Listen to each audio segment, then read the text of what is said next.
हमारे कुछ दोस्त और इन्वेस्टर हमसे आजकल एक ही सवाल पूछते हैं, क्या 2026 में इन्वेस्टमेंट करनी चाहिए या नहीं। जैसे कि माजी में मैंने कुछ वीडियोस बनाकर अपने चैनल पर अपलोड किए कि हमारे प्राइम मिनिस्टर साहब रियल एस्टेट के लिए मुख्तलिफ किस्म के पैकेजेस लेकर आ रहे हैं और आने वाले वक्त में भी मुख्तलिफ किस्म के पैकेजेस देखने को मिलेंगे।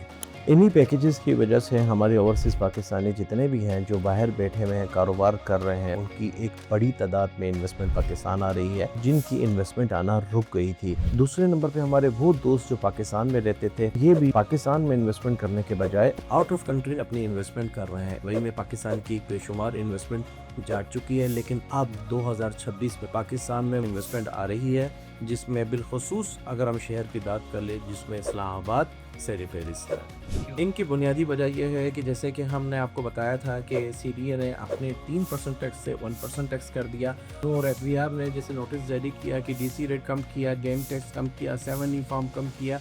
अब नए बजट सन 2026 में आपको एक नई खुशखबरी मिलने वाली है इंशाल्लाह ताला।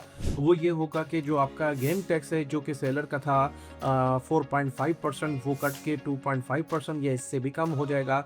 इसी तरह अगर हम 7E फॉर्म की बात कर लें, रजिस्ट्रेशन की बात कर लें, इन सारे टैक्सेस में भी काफ़ी हद तक कमी आ रही है। जैसे कि पहले भी एक दफ़ा एमनेस्टी स्कीम आई थी, अब फिर से ये स्कीम आने वाली है। अगर ये स्कीम आ गई, पाकिस्तान का जो रियल एस्टेट में बहुत बड़ा बूम आएगा। इस स्कीम का फ़ायदा ये है कि आप रियल एस्टेट में कहीं भी जो भी जितनी भी इन्वेस्टमेंट करेंगे, कोई भी डिपार्टमेंट आपसे पूछताछ नहीं करेगा।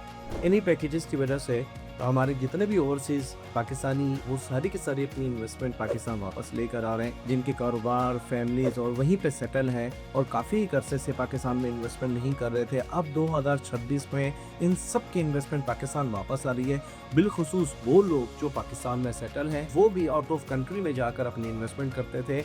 ख़ास तौर पे अगर मैं नाम लेता हुआ चलूँ तो उसमें दुबई सर फहरिस्त है। इनकी भी इन्वेस्टमेंट दुबई जाना रुक गई है और वो भी इन्वेस्टमेंट पाकिस्तान के रियल सेक्टर में वापस आ चुकी है।